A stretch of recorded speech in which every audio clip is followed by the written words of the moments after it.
If you haven't played Dispatch, don't watch this video. Don't watch. All right, I'm talking to you, Evan. I'm talking to Nick. I'm talking to Jack. And I'm talking to Tyler. You four need to play the game first, all right?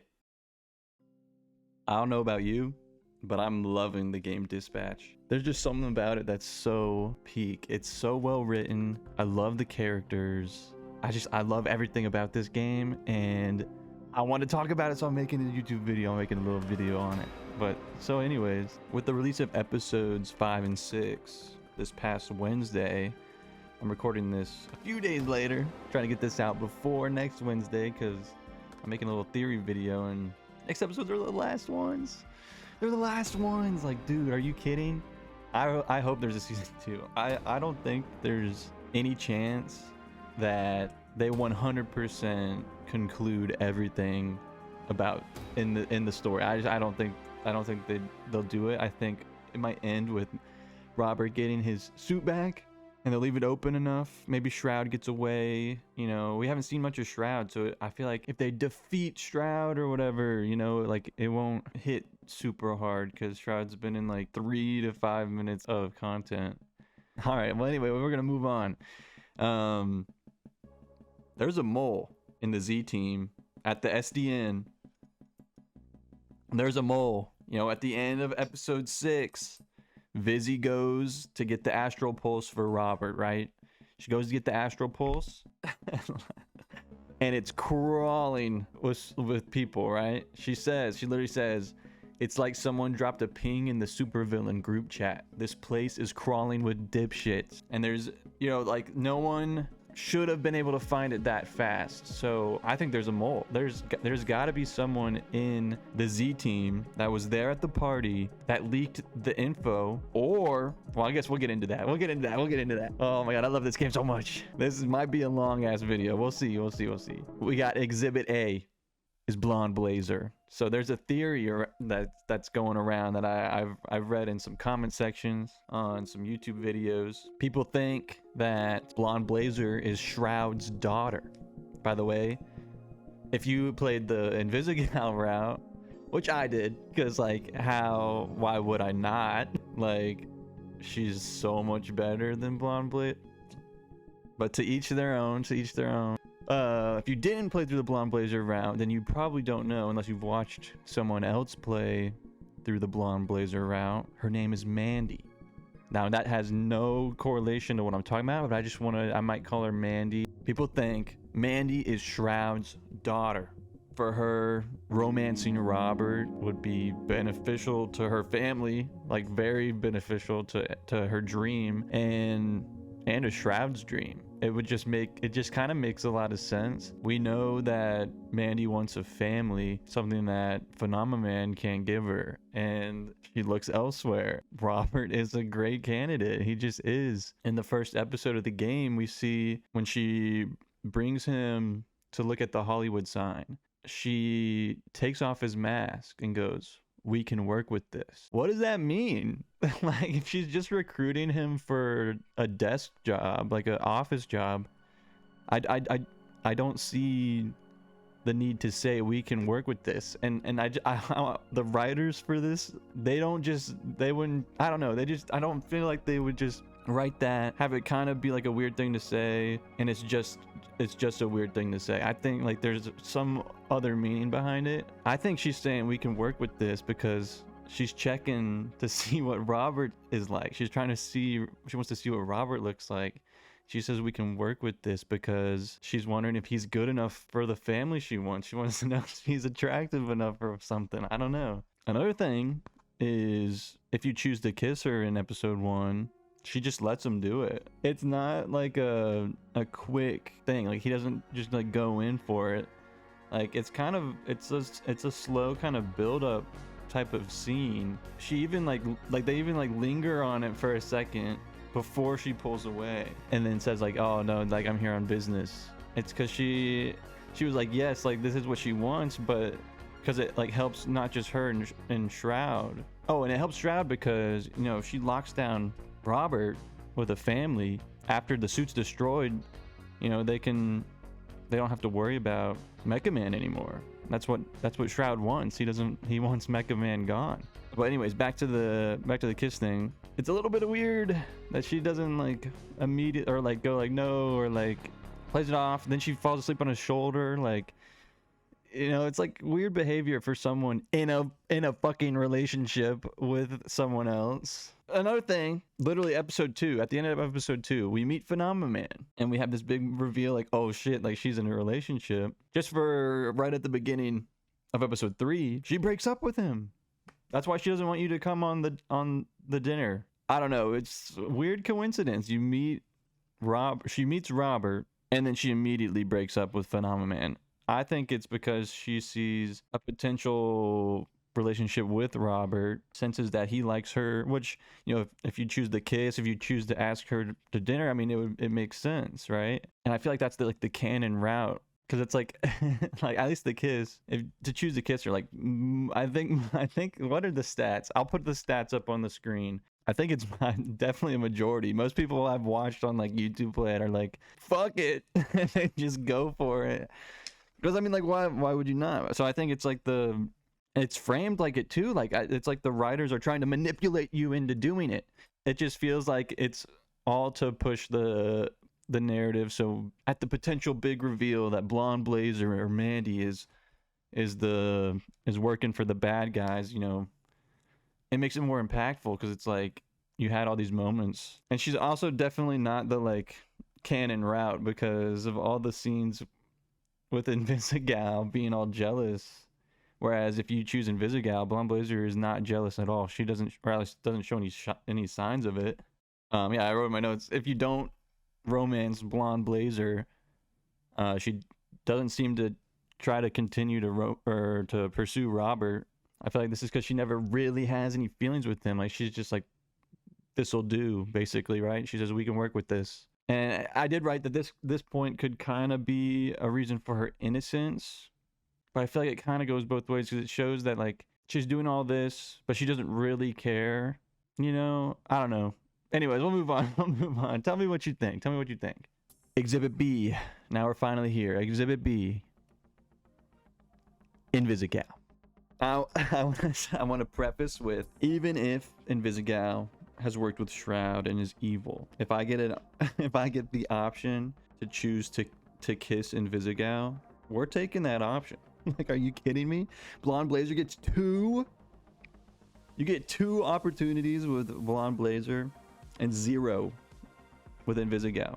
What is that bullshit? What is that? But anyways, so there's a theory that Invisigal used to work for Shroud and is potentially the one that placed the bomb on Robert's suit in the beginning of the game. And honestly, I think this is probably true. There's so many signs that point to Vizzy working with Shroud and the Red Ring in the past. For example, you know, I think this does not help her innocence in episode 5, right before the fight breaks out. We got the little arm guy, right? He walks up behind Robert and says, "Who let a superhero into our supervillain bar?" And this whole scene is framed like he's talking to Robert, because Robert's the superhero, right? Everyone else in the Z team has been villains. So it's like, okay, yeah. Well, he's talking to Robert. That's the understanding you have. But he's really talking to Invisigal. He's not talking to Robert. He probably doesn't even know who Robert is. Because, like, you know, Mecha Man, his identity is sealed. You know, even the Z team outside of Invisigal at that moment doesn't even know that he's Mecha Man. And then right before he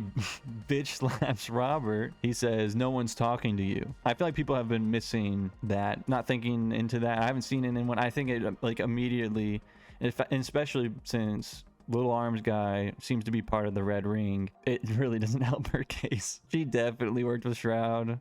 Vizzy says right after he bitch slaps Robert, Vizzy says, "I see they finally gave you some arms that can reach your dick." I think this, you just kind of interpret it as a funny haha. But if you think about the context of Little Arms guy not talking to Robert and talking to Invisigal when he's talking about, you know, superhero or whatever, the term finally, like, I see they finally gave you some arms, like it kind of implies that she knows this guy. Like, she's this isn't their first meeting, right? Little Arms grabs Vizzy, right? He's holding her. And he says, there's some people that want to talk to you, Invisibitch.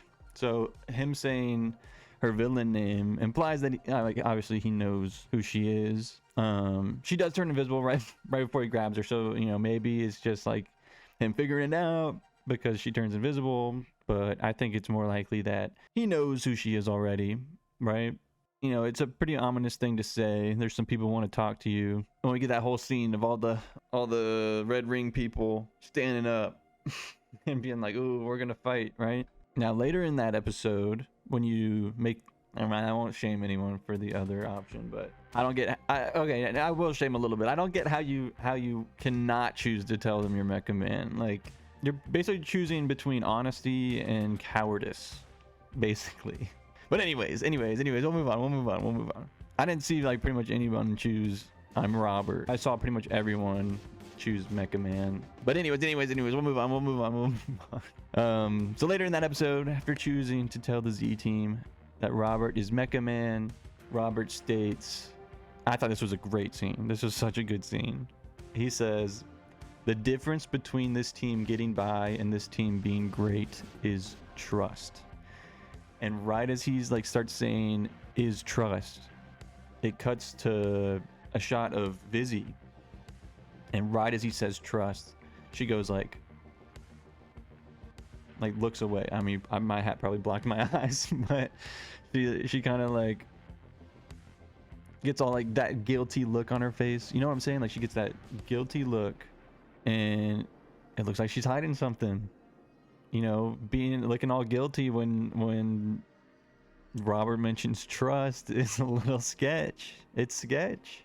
In episode 6, Vizzy, you know, basically is the discoverer that the Astral Pulse is still out there and works with Roy to find where it is. This is kind of just like a whatever point, but I still want to mention it. No matter what option you choose, whether you're like thank you or why or whatever the other option is, she becomes very defensive, right? You say thank you, she literally punches you in the stomach. And then if you say why, she's like, I don't know, like you helped me. She's getting all like defensive, which is obviously a big part of her character. You know, she's like her character is she has a hard time accepting praise, right? And dealing with more complicated emotions like that. And we also know that she has romantic feelings for Robert, which, you know, we all know why at the beginning of episode 4. But also at the movie date, she looks super happy. You know, like if you choose Blonde Blazer and you end up dancing with Blonde Blazer at the party in episode 6, where if you dance with Invisigal, Chase is in the background looking with displeasure. He doesn't look very happy. But if you choose Mandy and dance with her, also if you tell them that it was a mistake, like the date was a mistake, do you not dance with anybody? Like I don't know, how does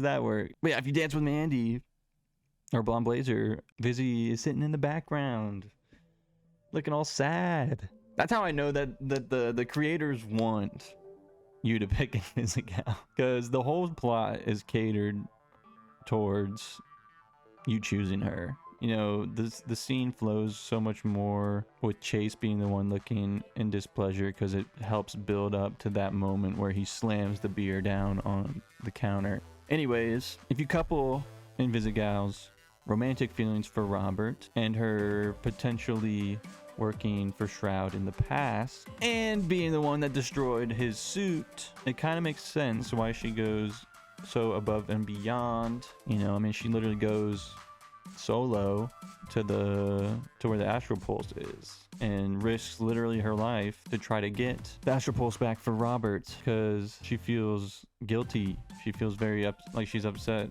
I also want to mention that her going by herself is also probably also to prove herself, since Chase does kind of embarrass and shame her, you know, in front of literally the entire Z team, everybody.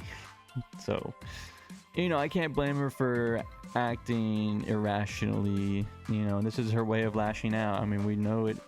We've seen her do this, like similar things. I think she's definitely not the mole. I think she just has worked with Shroud in the past and is hiding it and is not being truthful about it, even though she's telling Robert to be truthful about being Mecha Man and making comments like the sooner you get it done, the sooner you get a fresh start. Yet she isn't being truthful herself. In my notes I wrote, we better get a Robert and Vizzy kiss scene with a big exclamation point. All right, moving on. Exhibit C, Chase.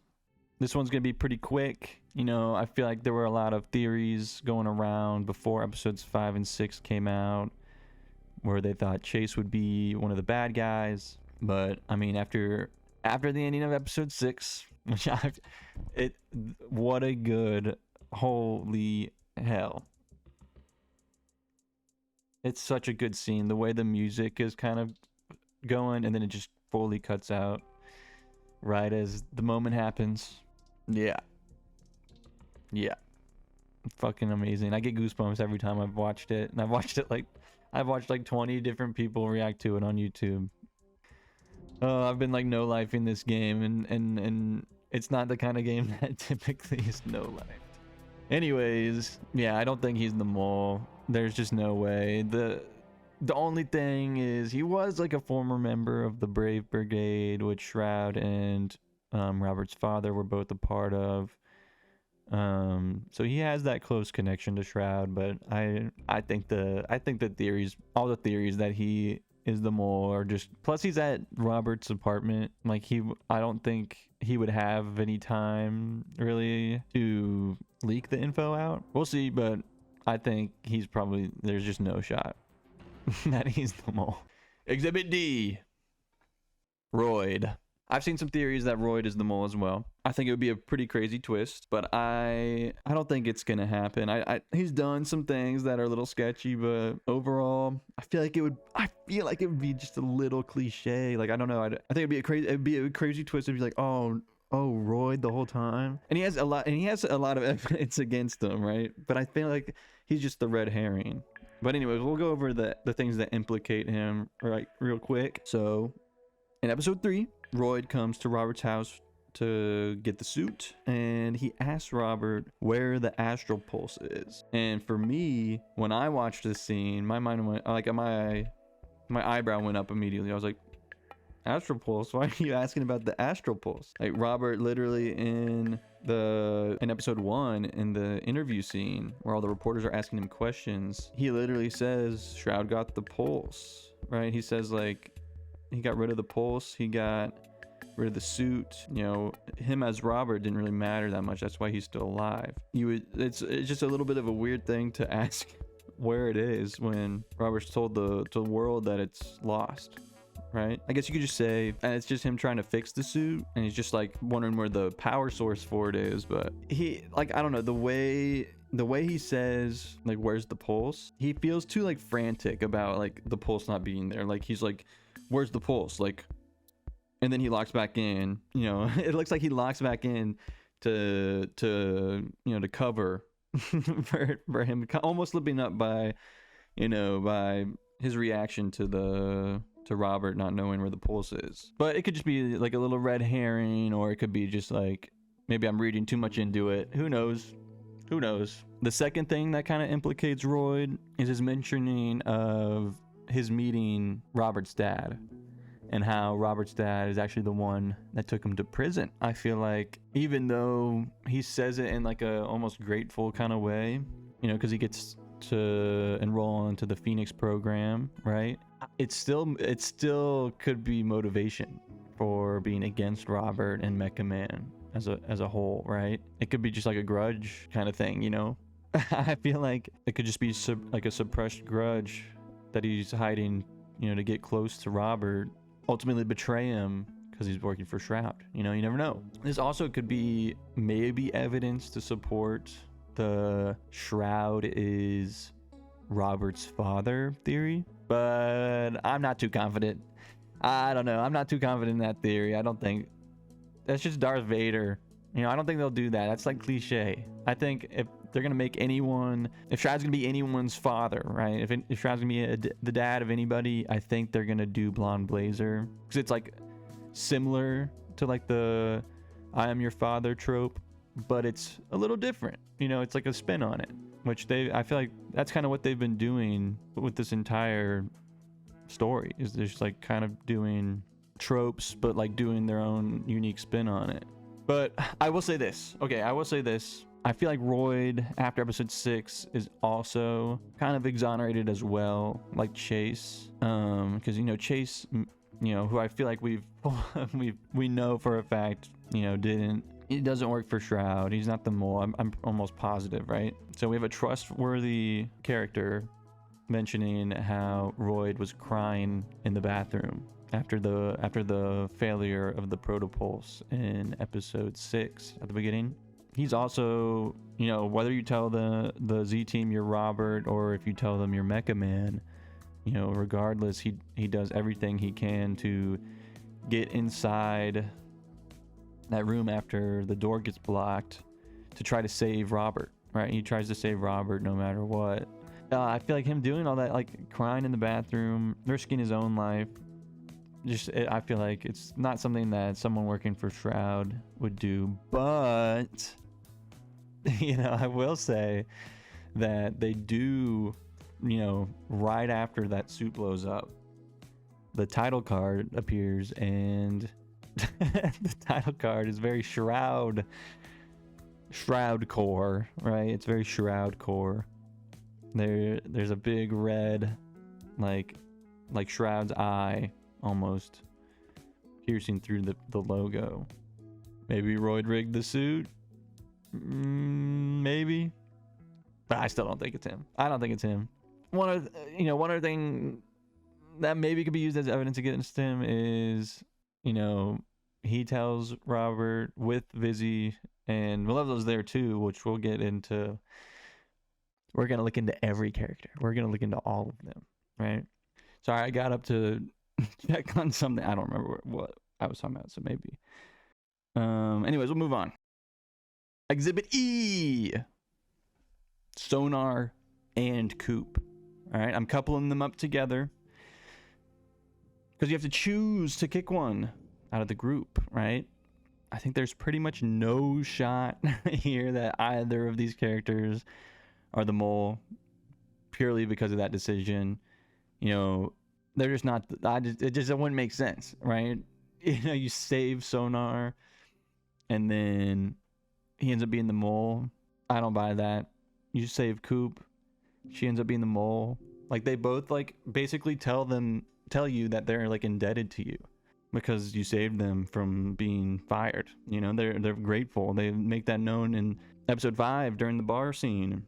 Now, that doesn't mean that the person that you cut, you know, you didn't keep, doesn't go and end up working with Shroud. In fact, I think that's probably going to be what happens, but I don't think they're the mole. I think they're just, whoever you cut probably goes and helps Shroud. So yeah, we'll move on. There we go. Exhibit E, Sonar and Coop. I don't think they're the mole. Exhibit F, Malevola. She's super chill, you know. She's a muscle mommy. So I don't think it's her, but, you know, she unfortunately did come with Vizzy and Royd to tell Robert about finding the astral pulse. Now, Royd does mention that she's there because, you know, the group, I think it was like I don't remember what they're called. I didn't even write it in my notes. I just said, I put insert name of group here because I didn't remember, and I guess I forgot to go back and do that. But he mentions that she's there first because of her relationship to the people there, and that they've been trying to finger her, which Robert responds with, "What are they accusing you of?" And she pivots. She calls him cute. She doesn't answer. You know, she just says, "You're cute." She doesn't answer the question. Little sus. It's a little sketchy. Like, why aren't you telling me? Other thing that gives me a little bit of pause is that when Robert is monologuing to Beef right before the party starts, they frame, so there's like all the footsteps outside his door, and then the ominous music starts to pick up, right? And then it's just Malevola that comes through like a portal into his room. Why did they frame it that way? You know, like, why do a fake out there? There was also no build up to that moment, right? Like, they made it seem like something was gonna happen just for it to be Malevola, Vizzy, and Royd. Could this be a subtle foreshadow? Maybe a little hint that Malevola might be evil, or one of those three maybe is evil. Maybe, but Malevola's the first one you see. But maybe it's just a silly fake out. You know, maybe it's nothing. Who knows? Exhibit G. Waterboy. In fact, actually, I'm gonna do Exhibit H, Phenomenon, as well, because they're similar to Coop and Sonar, right? In the fact that you choose one to add to your team. It's a little different because the other ones you're choosing one to cut, but we'll start with Waterboy here. Waterboy doesn't really have much evidence explicitly against him, right? It's more just like his character type typically can go the evil route pretty easily, but there haven't really been any sketchy vibes from him. I haven't gotten any. You know, maybe he becomes evil if you don't pick him for the Z team, but also maybe not. You know, he could just be the funny haha comedy relief character that if you do choose him to enter your team, you know, you help him grow into himself and become more confident. You know, it could just be a nice story arc. Maybe that's all Waterboy's there for. But like I said, maybe not. Maybe if you don't choose him, he goes the route of becoming evil. But like I mentioned earlier, I feel like the writers for Dispatch, I don't know, they just don't really, at least for Dispatch, they haven't been following a lot of the tropes. Like, they do the trope, but then they don't do it the way it's like typically. They don't do the stereotype. You know, like Omni-Man, or call him Omni-Man, Phenomenon. Right, like he's Omni-Man. He basically is Omni-Man. But unlike Omni-Man, you know, Phenomenon's like a lovable idiot kind of character. You know, whereas Omni-Man is just kind of like evil. Like evil with like a hint of humanity in him after you get to like season 3. Now, something that I feel like caters to Waterboy's innocence is if you choose to tell everyone you're Mecha Man and you have Waterboy on your team, when Flambe gets really upset and tries to pretty much kill you because he finds out you're Mecha Man, Waterboy protects you. You know, I mean, Gollum like does the heavy lifting there, but when Flambe like almost goes in for round 2, Waterboy sprays him with water. I feel like that's not something the mole would do, right? Is protect Robert, but maybe the mole would do it to gain trust. You know, so who knows? I think it's more likely that he just becomes maybe evil if you don't pick him, and it's also just as likely, I think, that if you don't pick him, nothing happens with him, and you just don't get to see his story arc. You know, he never becomes evil, but he also never gains the confidence in himself. I don't think it's Phenomenon either. All right, we got Exhibit I. We got a 3 for me, right? We got Prism, Punch Up, and Gollum all in the same category. I'm giving them their own section, mainly because I don't think it's them. I don't think it's any of these people. Like, I think there's, especially for Gollum and Punch Up, I think there's genuinely zero chance. Like, there's genuinely zero that they're the mole. And the only reason I don't say Prism is a 0% chance, I'd give her like a 1% chance. Like, if we're talking percentages. She has the slightest implication with her filming the fight between Vizzy and Chase. You know, that's the only scene that has me questioning her. But even then, like, she records everything. She's like the influencer character. You know what I'm saying? So it makes sense that she would want to record it. Hell, I would record it. You know, like if that shit was going down. Nah, I probably wouldn't record it, actually. It depends on how well I know them. If I knew them, I wouldn't record. But if I didn't know them, it was just strangers, I might record them. But yeah, I don't think it's Prism. I don't think it's Punch Up. I don't think it's Gollum. I feel like they pretty much have a 0 chance. I don't think it's them. It'd be a crazy pull if it was Gollum. Like, Gollum would make no sense. Anyways, Exhibit J, Flambe. All right, I gave him his own section just because I felt like he's more of like, it's like ironic, because I feel like Flambe is arguably the person on the Z team that has most reason to not like Robert. I mean, he got his fingers cut off by Robert. You know, Robert embarrassed him at the bar in episode 1. Robert's thrown like spaghetti or a protein shake at him. You know, Robert's always on his case. And when Robert was Mecha Man, you know, Flambe and him fought and all that. You know, so it's like, it makes sense for him to not like Robert. But ironically, I feel like this, even though he has all these reasons to not like Robert, I feel like he's the least likely to be the mole. Part of that's because he doesn't even show up to the party until after the fight. When he gets upset about learning Robert's identity, he gets upset. Like, that's like, he gets upset, like, discovering his identity. I feel like if someone was a mole, they would already know who Robert is. And if you choose to not tell them you're Mecha Man, he does open up a little bit to Robert and shakes his hand. You know, if he was a mole, I don't see that going down. Plus, he's also just kind of an idiot. But it's like a weird case. It's like how he's a bully, right? He's 100% a bully, but you come to like him a bit in the end. You know, but I mean, it's not over yet, but in episode 6, like, the fact he came back, if you choose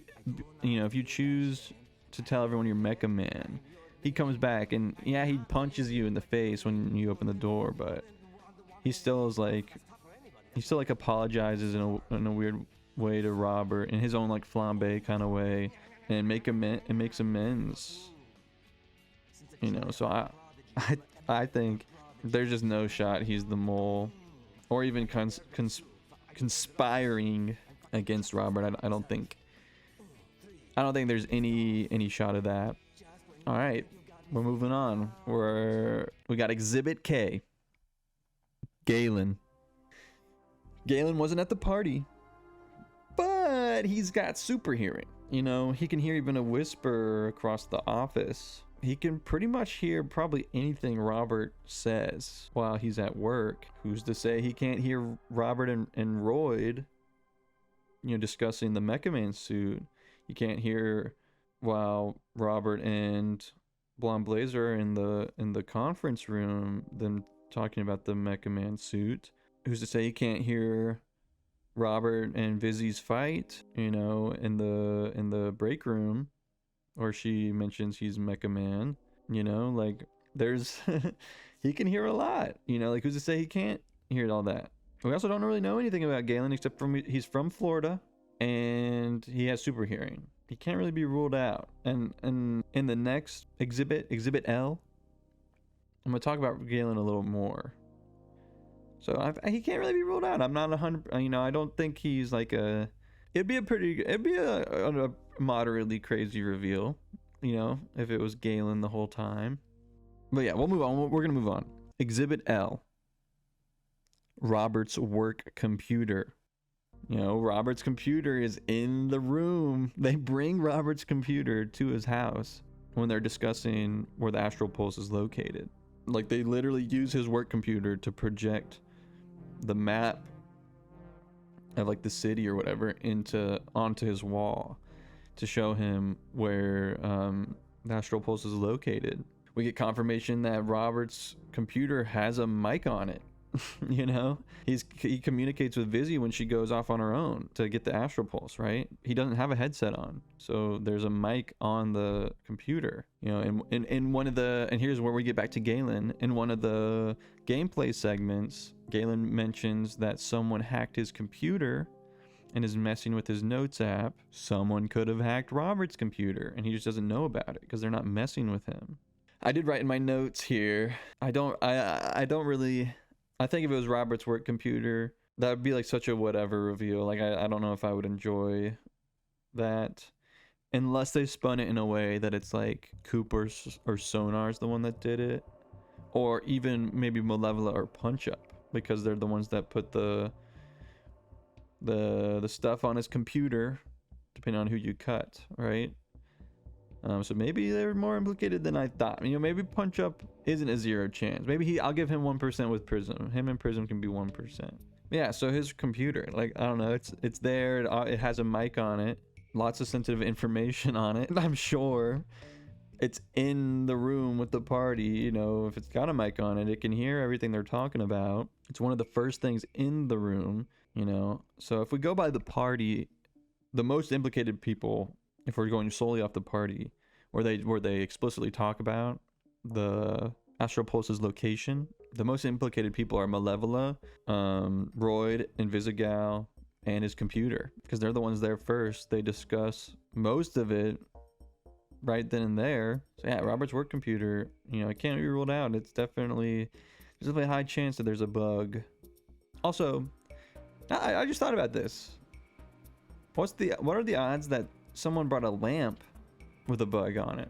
You know, Vizzy did tell them to bring a lamp or something to the party, but it'd be the perfect place to put a little microphone on, hide a little microphone in that lamp.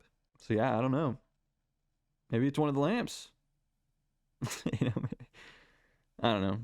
If it was one of the lamps, then we could figure out who's the culprit pretty easily. But we'll move on. I have a little like honorable mention, little fun kind of exhibit. We got Exhibit M. Beef. Hear me out. I will say I don't think it's gonna be beef. I feel like that would be weird. But I still think he can't be ruled out. You know, they're like, there's no way it's beef, but it's a little bit of a silly theory, but I can't rule it out completely. You know, Robert kind of tells Beef everything, and Beef is always there. He's always there. He's at the SDN. He's always at home with Robert. You know, maybe Beef himself isn't the mole. Maybe he's indirectly the mole. Maybe someone bugged his collar so they can hear everything, no matter where Beef is. You know, Beef's at the party. He's present with Malevola, Royd, Invisigal, and Robert when they're discussing, you know, the Astral Pulse. You know, Robert talks to him about everything. I mean, we literally get that whole scene before the party of Robert basically monologuing to Beef about, you know, how he gets fucked up when he thinks about Shroud and his dad, and I think he says Chase too. He thinks about Chase, his dad, and Shroud. Also, I wrote this in my notes. This is a very interesting thing to think about. Who was taking care of Beef while Robert was supposedly in a coma for months after his suit was destroyed? No one's questioned that. You know, Robert has been, you know, when his suit got blown up, he was apparently in a coma. You know, that's what he tells the reporters. Or the reporters say, you know, so it's low-key a little suspicious. It's a little suspicious. I could definitely see Beef indirectly being the culprit, you know. Or maybe Beef is a shape-shifting power person. Can't rule it out. Can't rule it out. And they're just always in dog form, maybe. I think Beef could. The more I think about the theory, the more it could be true. Beef is there. He's there all the time. He hears everything. You know, if he has a bug on his collar, like the person that has the bug, or that put the bug there, they're hearing everything too. You know what I'm saying? It'd be a little weird, but it would be pretty crazy. I don't know. I feel like that'd be a pretty crazy reveal. But yeah. I'm not 100% on any of my theories. Honestly, I hope I'm completely wrong about everything. You know, I don't know. I've covered every character, so besides like Lana, the like alien girl that works in the mailroom, and like, you know, the random just like one-off characters here and there, you know. Besides them, I've covered every single character. Like, obviously it's one of them. It's got to be one of them, right? There's like, it's almost confirmed there's a mole. There's like someone's leaking info, but I don't know. I'm not 100% confident in any of my theories. If I had to pick someone that's most likely, I would pick Blonde Blazer, because I am biased and I love Invisigal, and I don't like Blonde Blazer. That's just what I wrote in my notes. I put fuck Blonde Blazer. I don't actually hate Blonde Blazer that much, but Invisigal all the way. Invisigal all the way. If I had to choose my least likely moles, I think 100% without a doubt, you know, Chase is fully exonerated. He's absolved of all wrongdoing. There's no shot at him, right? I also think Flambe, Gollum are both also least likely. I think they're right there with Chase. I just don't see either of them being the mole or being implicated with Shroud in any way. And then I also put Invisigal down there at least likely for moles, but she obviously has something that she's hiding. Right, there's definitely something she's hiding, but I don't think she's the mole. I think what she's hiding is she worked for Shroud in the past and is guilty about it. Feels guilty because she likes Robert, whether romantically as a friend. She has respect for him now and a little romance, so she feels really bad about it, I think. And she doesn't know how to go about telling him. But yeah, that's what I got. I examined all the characters. You know, I think this is my game of the year. I will say I haven't played Expedition 33 yet, but I've connected with this story in such a interesting way that I've never experienced with any other form of media ever. I just love this game so much. I love the story. And I can't even tell you why. I just do. Like, I don't know. I feel like they made, like, the writers made like a deal with like the devil or something, and I'm just being manipulated by a more intense power that's influencing me to like the game. I don't know. Maybe Malevola is the one doing that. I don't know. They made a deal with Malevola to have me like their game so much. I don't know. I love it. I love the game. I think it's amazing. But anyways, that's my theory on who's the mole. Like and subscribe. Like and subscribe. All right. Thanks for watching.